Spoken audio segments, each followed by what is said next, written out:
세 사람을 뽑으라 그러면 첫째는 재벌의 시조가 된 록펠러, 다음으로는 강철왕으로 불리는 카네기, 그리고 다음으로는 자동차 왕으로 불리는 포드입니다. 이 세 사람 중에서 가장 재물을 많이 모으면서도 선한 일을 많이 한 사람이 있습니다. 바로 록펠러입니다. 이 록펠러는 젊었을 때에 자신이 모은 돈에다가 다른 사람의 돈을 많이 빌려서 사업을 하나 벌렸습니다. 그것은 바로 금광을 채굴하는 사업입니다. 광부들을 모아서 수개월 동안 금광을 파고 들어갔지만 금을 발견하지 못했습니다. 사실 이전 주인으로부터 속아서 폐광이 된 금광을 산 것이죠. 록펠러가 가진 돈은 모두 바닥이 나게 되었고, 일을 했던 광부들에게 월급을 제대로 주지 못해서 난리를 쳤고, 사채업자들은 그를 고소하고 협박했습니다. 시간이 지날수록 빚은 눈덩이처럼 늘어나 이제 일어설 수 없을 정도가 됐습니다. 그는 절망 가운데 폐광에 들어가서 무릎을 꿇고 기도하기 시작합니다. 그는 지금까지 하나님의 말씀대로 살았고, 하나님께서 그렇다면 책임져 주지 않으면 안 된다, 그렇지 않으면 나는 여기서 죽을 수밖에 없습니다 하고 그 마음을 하나님 앞에 막 토해내기 시작했습니다. 한참을 기도하는데 그 마음에 말씀이 임합니다. 선을 행하되 낙심하지 말라, 때가 이름에 거두리라 하는 말씀을 하나님이 떠오르게 해주셨어요. 그는 그 말씀을 붙잡고 더 열심히 부르짖으며 기도하는데 계속적으로 마음의 음성을 주시는 거예요. 계속 더 깊이 파라. 록펠러는 또다시 기도하죠. 하나님, 지금까지 팔 만큼 팠습니다. 그런데 금을 발견하지 못했습니다. 록펠러에게 하나님은 거듭 말씀하십니다. 그래도 계속해서 팔아. 그래서 기도를 마치고 광부들을 설득해서 3개월 동안 계속 파내려갔습니다. 금은 나오지 않았어요. 그런데 놀랍게도 금이 나온 게 아니라 석유가 터져 나왔습니다. 그래서 석유로 인하여 거부 록펠러가 됩니다.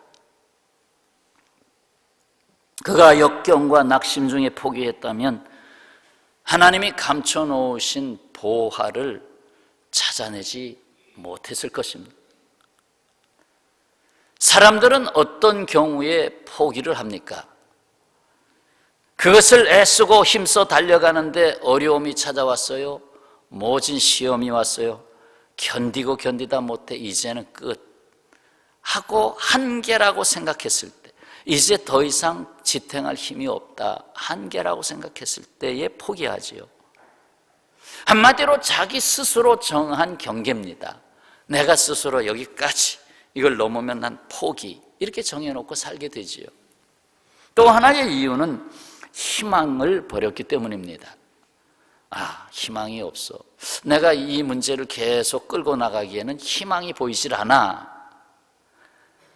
결국 의욕까지 사라지면서 포기하게 됩니다.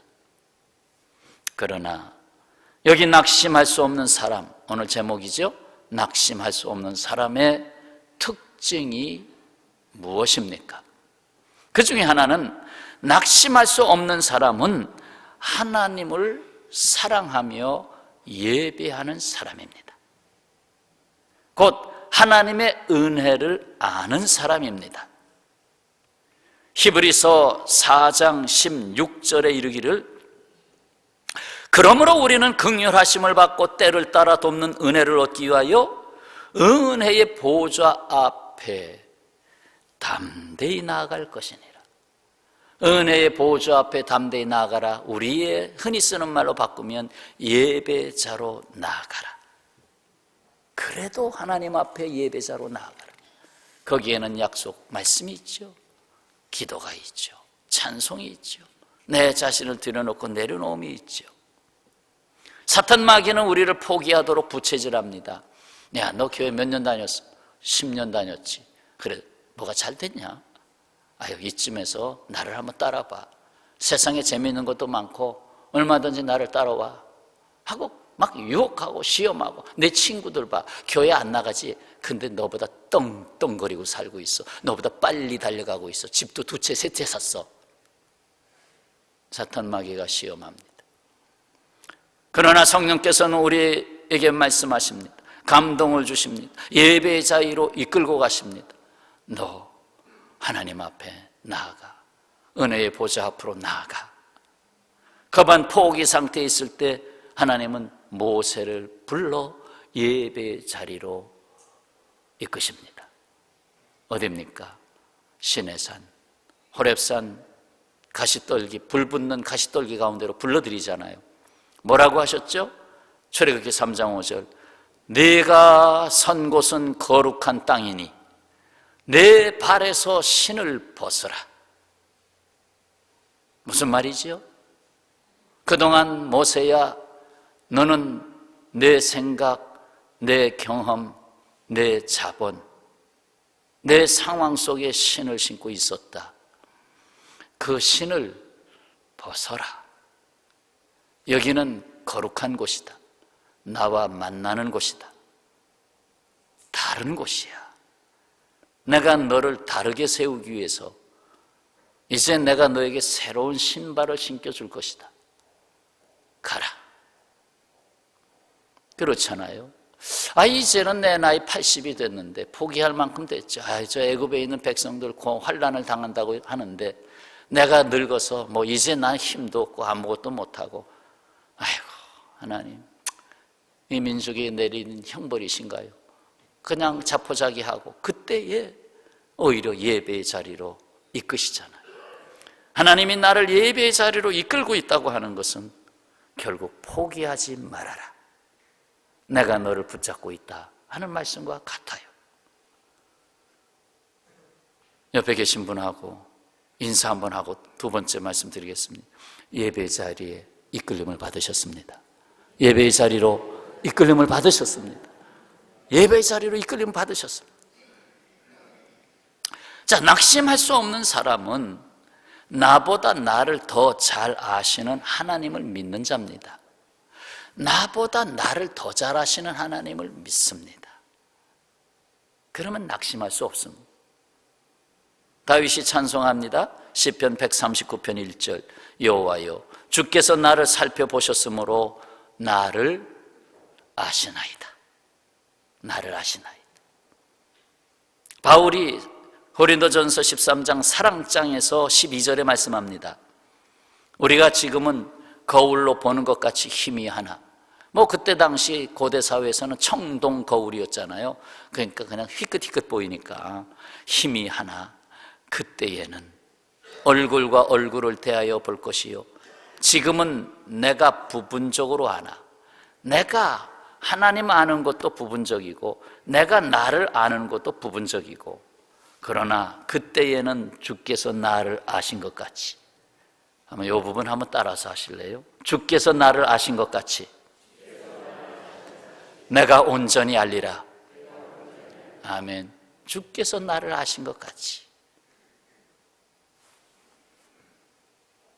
그래서 나에게 계획을 갖고 계시고 말씀으로 인도하셔서 감동을 받게 하시고 주님 앞에 나의 인생을 맡기는 믿음의 사람이 되게 하시는 것입니다.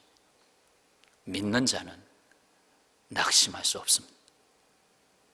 자, 세 번째, 낙심할 수 없는 사람은 하나님의 말씀을 믿고 기다리는 소망을 가진 자입니다.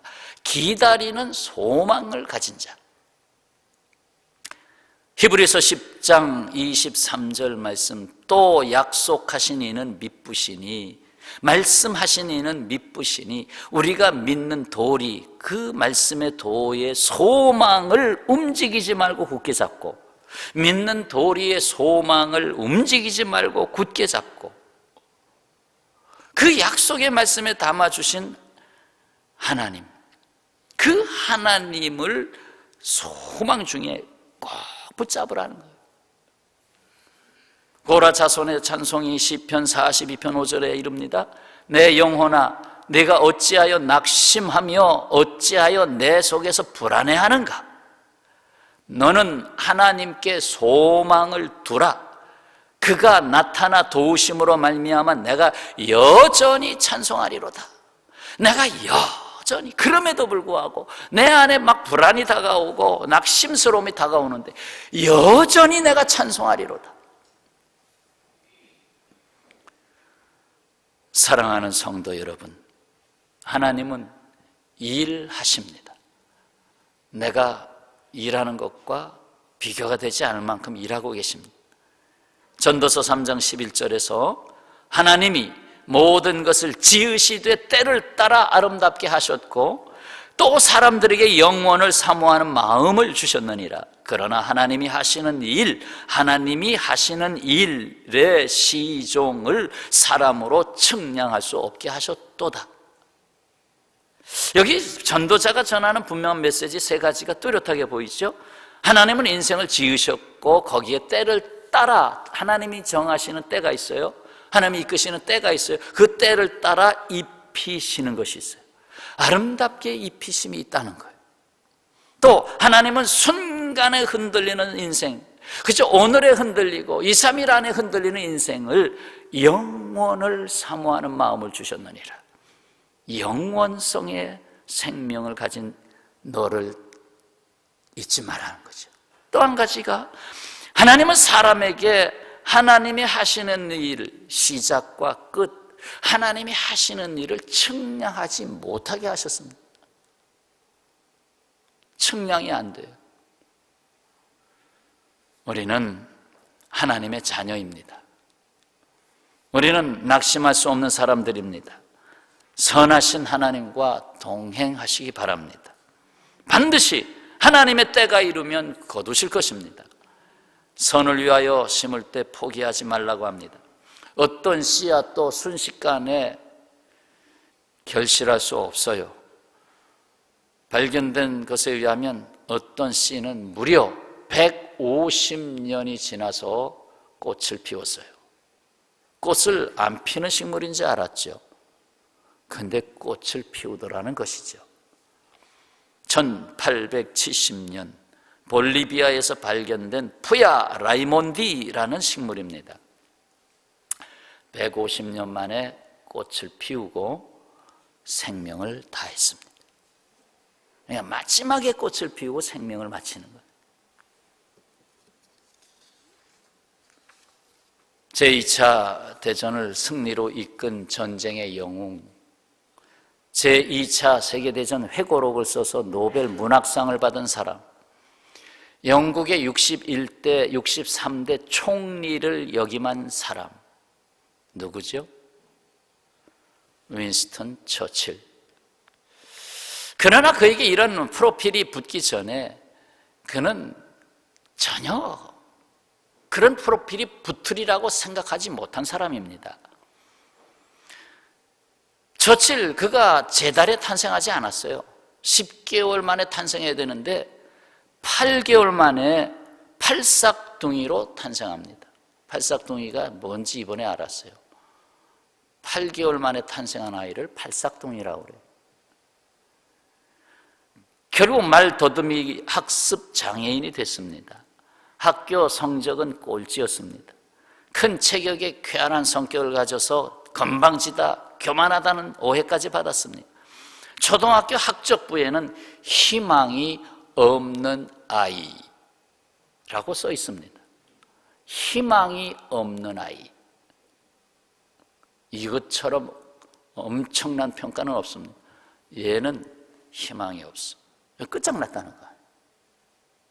태어날 필요도 없는 아이. 중학교 때는 자기가 쓰는 영어 과목, 자기 나라, 그러니까 우리에게는 국어잖아요. 국어. 낙제 점수를 받았어요. 3년이나 유급을 했어요. 캠브리지 대학, 옥스퍼드 대학에 가야만 하는데 가지 못하고 좀 쉬운 육군사관학교에 들어가는데 그것도 1차, 2차 다 떨어지고 3년째 간신히 합격했습니다.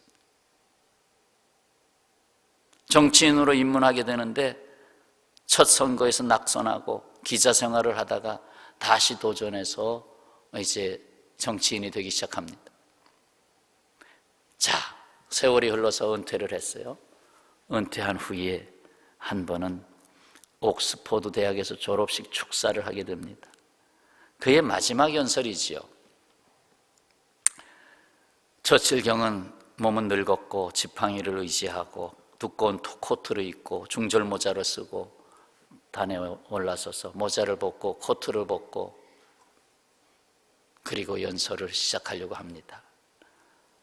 이미 학교 교장 선생님은 학생들에게 한마디도 놓치지 말고 노트를 하라. 대선배이시니 한마디도 놓치지 말고 다 필기를 해라. 딱 올라서서 1분 동안 응시를 합니다. 아무 말도 안 하고. 1분 굉장히 길어요. 그리고 입을 열어서 하는 말, Never give up. give up 하는 건 포기하다는 거죠. Never, 결코 않는다. Never give up, 결코 포기하지 마시오. 학생들은 이제 이어서 저건 제목인가 보다. 이어서 기다리는데 또 30초, 40초가 또 흐릅니다. 그리고는 아까보다 조금 더 우렁차게 Never give up. 그리고 또 시간이 지납니다. 눈에서 눈물이 줄주르륵 흘러내립니다. 교수들도 눈에서 눈물이 흘러내립니다. 2차 세계대전 당시에 어려웠던 그 상황이 이렇게 투영되는 것 같습니다. 그리고 마지막 숨을 다 몰아쳐서 가장 크고 우렁찬 소리로 Never give up!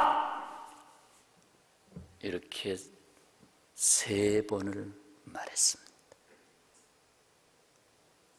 그리고는 코트를 입고 하단을 합니다. 퇴장을 합니다.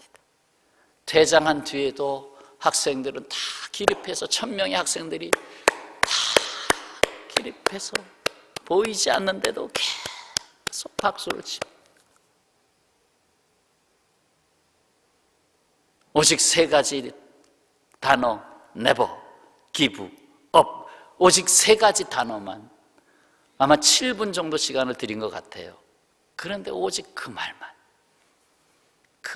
하고 결국 그는 졸업 연설의 내용대로 평생을 그렇게 살았어요.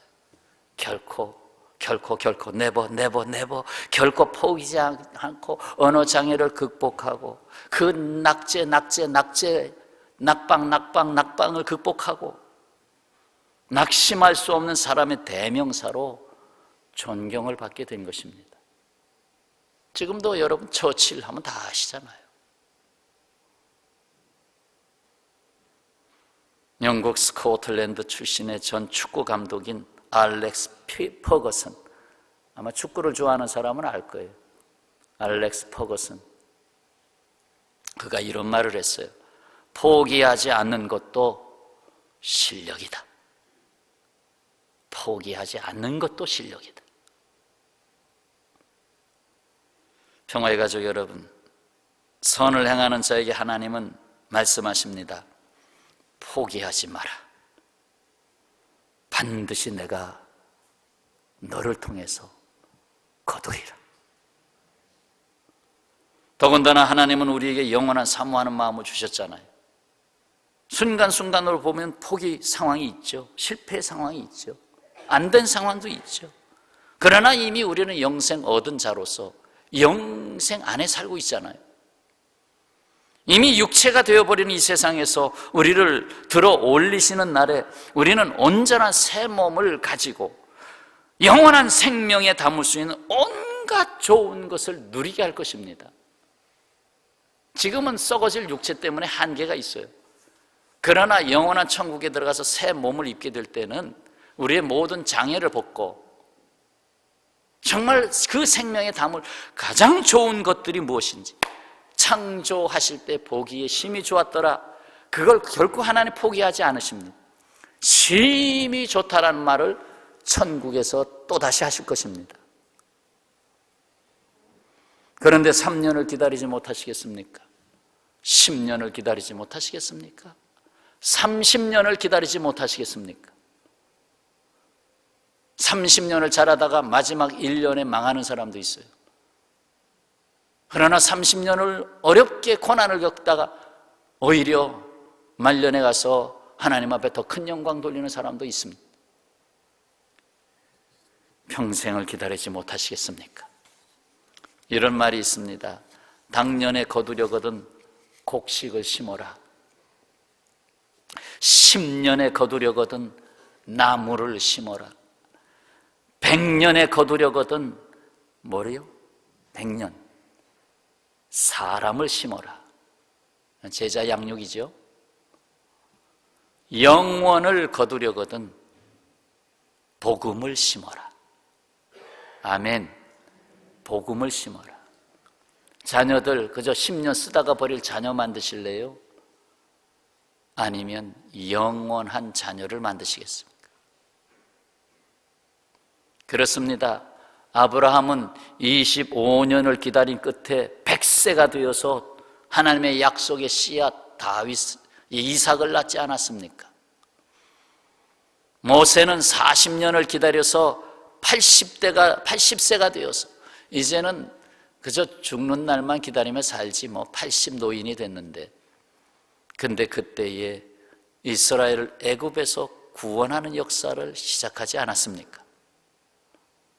무엇보다도 우리는 다시 오실 예수님을 기다리고 있습니다. 이 세상에서 고달픈 인생을 사시는 성도 여러분, 오늘 우리에게 주신 말씀 되새기세요.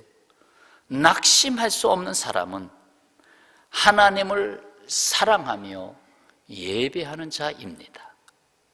예배하십시오. 결코 낙심의 구덩이에 빠지지 않습니다. 나보다 나를 더 잘하시는 하나님을 믿으십시오. 하나님의 약속을 믿고 기다리며 소망을 가진 자로 사십시오. 영원하신 하나님이 우리를 하나님의 때로, 내가 정한 때보다도 더 온전한 하나님의 때로 이끌어 주시기 때문입니다. 우리는 결코 낙심할 수 없는 사람, 하나님의 자녀입니다. 오늘 주신 말씀 갈라디아서 6장 9절을 다 함께 읽고 기도하겠습니다. 우리가 선을 행하되 낙심하지 말지니 포기하지 아니하면 때가 이름에 거두리라. 아멘. 기도하겠습니다.